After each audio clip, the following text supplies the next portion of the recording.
आज आप सुनेंगे शुक्रवार की व्रत कथा। पौराणिक कथाओं के अनुसार माँ संतोषी के पिता भगवान गणेश और माता रिद्धि सिद्धि है और धन धनाए और रत्नों से भरा परिवार होने के कारण इन्हें देवी संतोषी कहा जाता है। धर्म शास्त्रों की माने तो शुक्रवार का दिन देवी लक्ष्मी के साथ ही माता संतोषी को भी समर्पित होता है, इसलिए इन दिन इनकी पूजा और व्रत को बेहद शुभ माना जाता है। संतोषी माता का व्रत 16 शुक्रवार तक करने से स्त्री पुरुष की सभी मनोकामना पूरी होती है, परीक्षा में सफलता मिलती है, व्यवसाय में लाभ होता है और घर में सुख समृद्धि भी आती है। अविवाहित कन्या अगर संतोषी माता का व्रत करे तो माँ की कृपा से उन्हें सुयोग वर मिलता है। शुक्रवार को रखे जाने वाले माता संतोषी का व्रत शुक्ल पक्ष के प्रथम शुक्रवार से शुरू किया जाता है। सुख सौभाग्य की प्राप्ति के लिए माता संतोषी के 16 शुक्रवार तक व्रत किए जाने का विधान है। सूर्योदय से पहले उठकर घर की सफाई करें और स्नान आदि के पश्चात घर में किसी सुंदर पवित्र जगह पर माता संतोषी की प्रतिमा या चित्र स्थापित करें। माता संतोषी के सामने कलश रखें। कलश के ऊपर कटोरी में गुड़ और चने रखें। संतोषी माता के सामने घी का दीपक जलाए। माता को रोली, अक्षत, फूल, नारियल, लाल वस्तु या चुनरी अर्पित करें। माता संतोषी को गुड़ और चने का भोग लगाए। संतोषी माता की जय बोलकर माता की गाथा आरंभ करें। गाथा पूरी होने पर आरती करें और प्रसाद का भोग लगाए। संतोषी माता का व्रत करने वाले स्त्री पुरुष को खट्टी चीज का सेवन और स्पर्श नहीं करना चाहिए। माता संतोषी को भोग लगाने वाला प्रसाद गुड़ और चने व्रती को भी खाना चाहिए। मानता है कि ऐसा करने से माता रानी की कृपा हमेशा बनी रहती है। संतोषी माता कमल के फूलों में विराजमान है।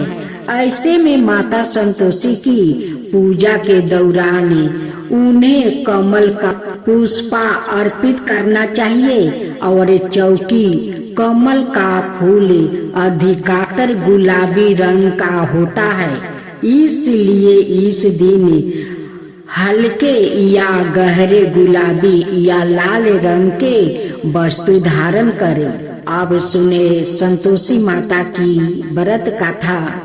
एक बुढ़िया माई थी जिसके 7 बेटे थे। उनमें से 6 कमाते हैं और 1 ना कमाने वाला है। ओ बुढ़िया माई उन 6 को अच्छी रसोई बनाकर बड़े प्रेम से खिलाती है, पर 7वें को बाचा कुचा जूठन बिटोर कर खिलाती है। परंतु वो भोला था, वो मन में कुछ भी विचार नहीं करता है। एक दिन वो अपनी पत्नी से बोला, देखो मेरी माता को मुझसे कितना प्रेम करती है। उसने कहा, हाँ तुम्हें तो सभी की जूठन जो खिलाती है, फिर भी तुम उसको बड़ाई करते हो। बीरू अपना पत्नी को बात को विश्वास नहीं करता है। वो कहती है मेरी बात को विश्वास नहीं है तो चाहो तो तुम समय आने पर देख सकते हो। एक दिन बहुत बड़ा त्योहार आया। बुढ़िया माई ने 7 प्रकार का भोजन बनाई और चूरमे के लड्डू बनाई। 7वां लड़का यह बात जांचने के लिए सिर दुखाने का बहाना करके पतला कपड़ा ओढ़कर वो सो गया और देखने लगा। माँ ने उनको बहुत अच्छे आसनों पर बैठाई और 7 प्रकार के भोजन और लड्डू परोसी। वो उन्हें बड़े प्रेम से खिलाती रही। जब वो 6 उठ गया तो माँ ने उनकी थालियों से जूठन इकट्ठी की और उनसे एक लड्डू बनाई। फिर वो 7वें लड़के से बोली, आओ रे बीरू खा ले। वो बोला, माँ मैं भोजन नहीं करूँगा, मैं तो परदेश जा रहा हूँ। माँ ने कहा, कल जाता है तो आज ही चला जा। वो घर से निकल गया। चलते समय उसे अपनी पत्नी की याद आ गई जो गौशाले में कंधे थाप रही थी। वो बोला, हम विदेश को जा रहे हैं। पत्नी बोली, स्वामी अपना कुछ चिन्हासी दे जाइए। बीरू बोला कि मेरे पास तो देने के लिए कुछ नहीं है, ये मेरी अंगूठी है, इसे अपना पास रख लो और तुम अपना चिन्ह से मुझे दे दो। कहती है कि स्वामी मेरे पास तो कुछ नहीं है देने के लिए, ये गोबर भरा हाथ है। वो दोनों हाथ उनकी पीठ पर छापा लगा देती है और बीरू परदेश चला जाता है। चलते समय वो दूर देश में पहुंच गया। वो एक व्यापारी की दुकान पर जाकर बोला, भैया मुझे नौकरी पर रख लो। व्यापारी को नौकर की जरूरत थी। अत बोला, तनख्वाह काम देख कर देंगे, तुम रह जाओ। वो सवेरे 7 बजे से रात की 12 बजे तक नौकरी करने लगा। थोड़े ही दिनों में सारा लेन देन और हिसाब किताब करने लगा। सेठ के 7-8 नौकर चाकर खाने लगे।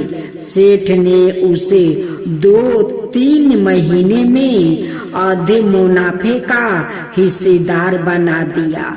12 बरस में वो नामी सेठ बन गया और उसका मालिक उसके भरोसे काम छोड़कर कहीं बाहर चला गया। उधर उसकी औरत को सास और जेठानियां 12 कष्ट देने लगी। वो उसे लकड़ी लेने जंगल में भेजती है, भूसी की रोटी देती है, फूटे नारियल में पानी देती है। वो बड़े कष्ट से जीवन बिताती है। एक दिन जब वो लकड़ी लेने जा रही थी तो रास्ते में उसने कई औरतों को व्रत करते देखा। वो पूछने लगी, बहनों यह किसका व्रत है, कैसे करते हैं और इससे क्या फल मिलता है?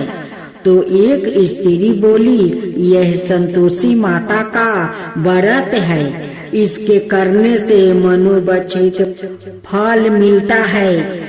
इससे गरीबी, मन की चिंताएं, राजे के मुकदमा, कलह, रोग नष्ट होते हैं और संतान सुख, धन, प्रसन्नता, शांति, मन पसंद वर मिले। वो बाहर गए हुए पति के दर्शन होते हैं। उसने उस व्रत करने की विधि बता दिया। उसने रास्ते में सारी लकड़ियां बेच दिया, गुड़ और चना ले लिया। उसने व्रत करने की तैयारी की। उसने सामने एक मंदिर देखा तो पूछने लगी, यह मंदिर किसका है?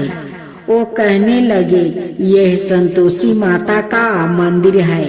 वो मंदिर में गई और माता के चरणों में लुटने लगी। वो दुखी होकर विनती करने लगी, माँ मैं अज्ञानी हूँ, मैं बहुत दुखी हूँ, मैं तुम्हारी शरण में हूँ, मेरा दुख दूर करो। माता को दया आ गई। एक शुक्रवार को उसके पति का पत्र आया और अगले शुक्रवार को पति का भेजा हुआ धन मिला।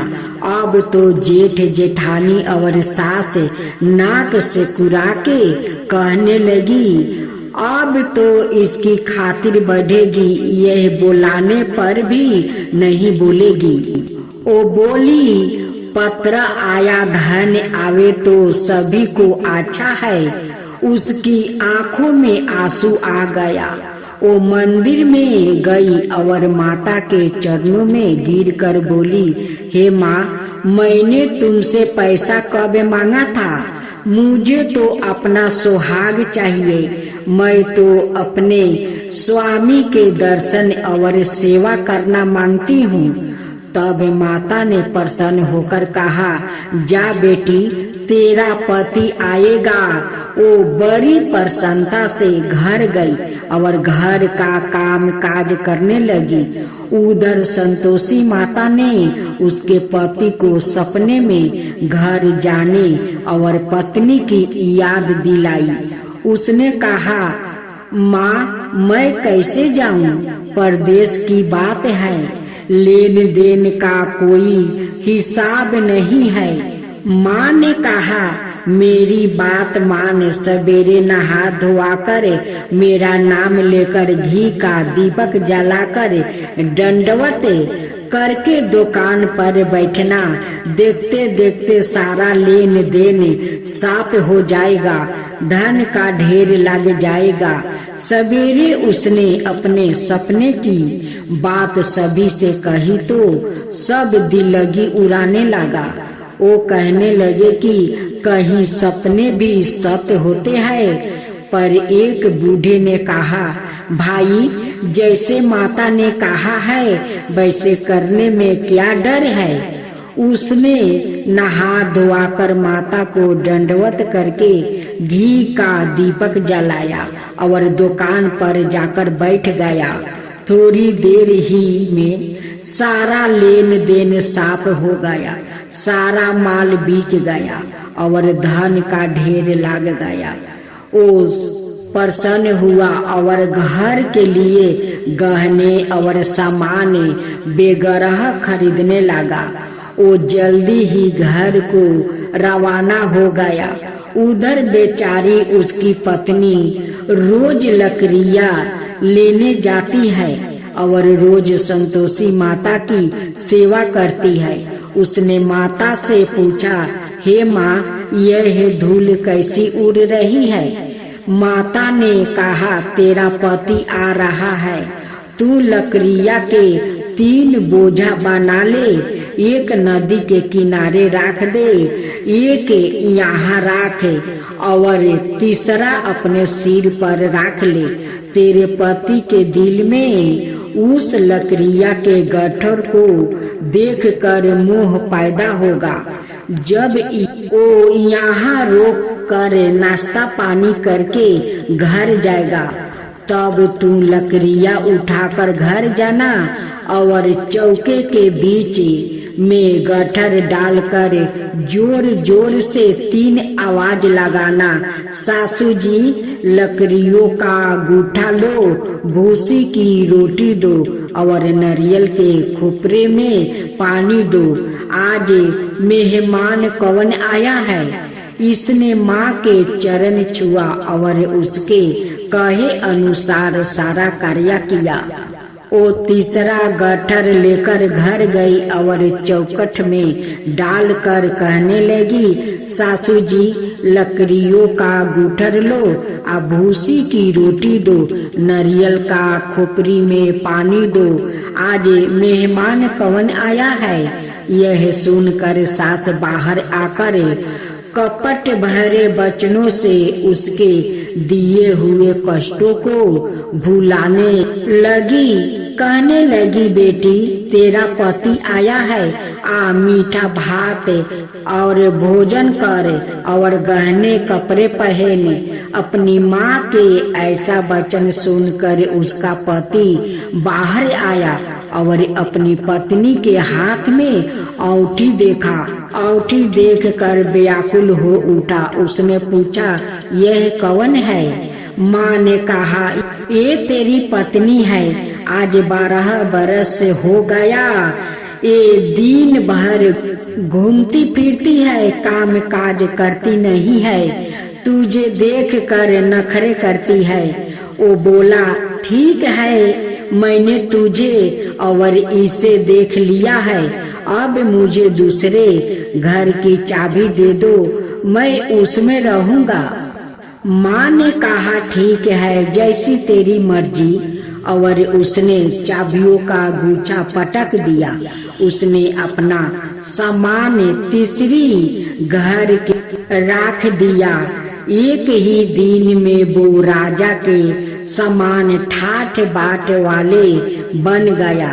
इतने में अगला शुक्रवार आया। बहू ने अपनी पति से कहा, मुझे संतोषी माता के व्रत का उद्यापन करना है। वो बोला, बहुत अच्छा, खुशी से कर लो। जल्दी ही उद्यापन की तैयारी करने लगी। उसने जेठानी के लड़कों को भोजन के लिए कहा। उन्होंने मना लिया। पीछे से जेठानिया ने अपने बच्चों को सिखा दिया कि तुम खटाई मांगना, जिससे उसका उद्यापन पूरा ना हो। लड़कों ने भोजन कर लिया। करने के बाद खटाई मांगी। बहू कहने लगी, भाई खटाई किसी को नहीं दी जाएगी, यह तो संतोषी माता का प्रसाद है। लड़के खड़े हो गया और बोले, पैसा लाओ। वो भोली कुछ ना समझ सकी, उन माँ का क्या भेद है। उसने पैसा दे दिया और वो इमली की खटाई मांगकर खाने लगा। इस पर संतोषी माता ने उस पर रुष्ट हो गई। राजा के दूत उसके पति को पकड़ कर ले गया। वो बेचारी खरी दुखी हुई और रोती हुई माता जी के मंदिर में गई और उनके चरणों में गिरकर कहने लगी, हे माता, यह क्या किया? हंसा कर अब तुम मुझे क्यों रुलाने लगी? माता बोली, पुत्री, मुझे दुख है कि तुमने अभिमान करके मेरा व्रत तोड़ा है और इतनी जल्दी सब बातें भुला दिया है। वो कहने लगी, माता, मेरे कोई अपराध नहीं है, मुझे तो लड़कों ने भूल में डाल दिया है, मैंने भूल से ही उन्हें पैसा दिया है। माँ, मुझे क्षमा करो, मैं दोबारा तुम्हारा उद्यापन करूंगी। माता बोली, जा, तेरा पति रास्ते में आता हुआ मिलेगा। उसे रास्ते में उसका पति मिला। उसके पूछने पर वो बोला, राजा ने मुझे बुलाया था, मैं उससे मिलने गया था। वो फिर घर चला गया। कुछ ही दिन बाद फिर शुक्रवार आया। वो दोबारा पति की आज्ञा से उद्यापन करने लगी। उसने फिर जेठानी के लड़कों को बुला दिया। जेठानी ने फिर वही बात सिखा दिया।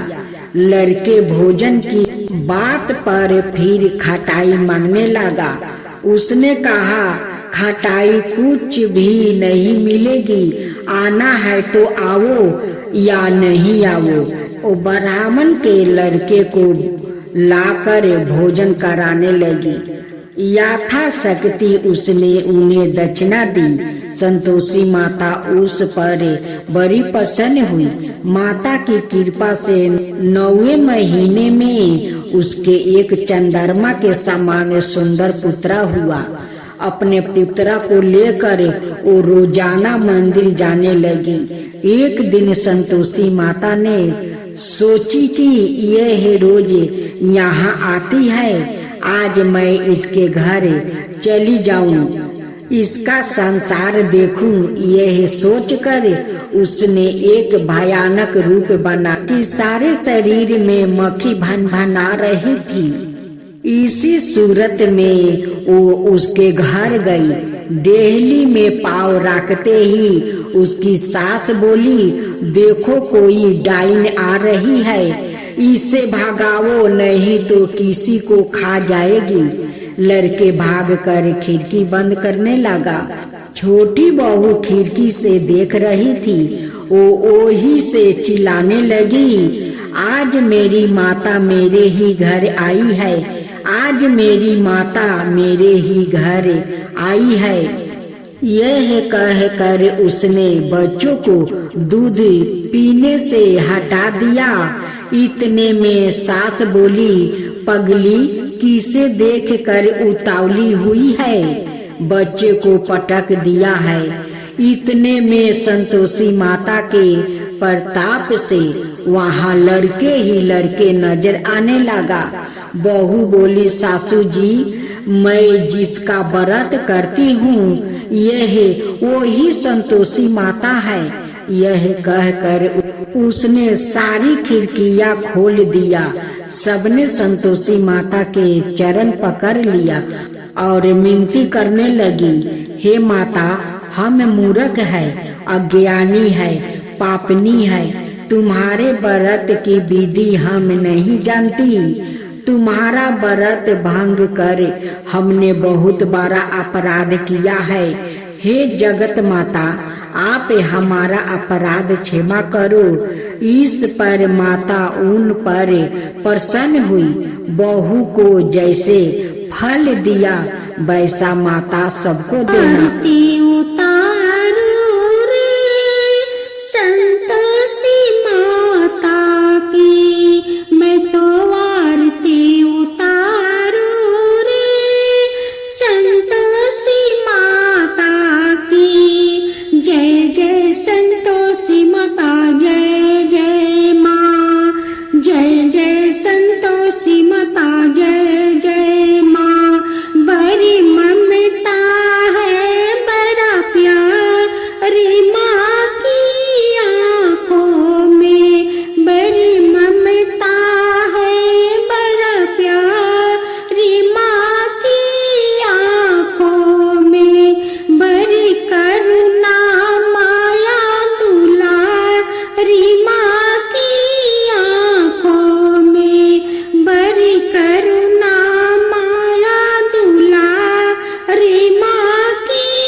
धूप करो दीप करो प्रेम सहित भक्ति करो जीवन सुधारो रे प्यारा प्यारा जीवन सुधारो रे मैं तो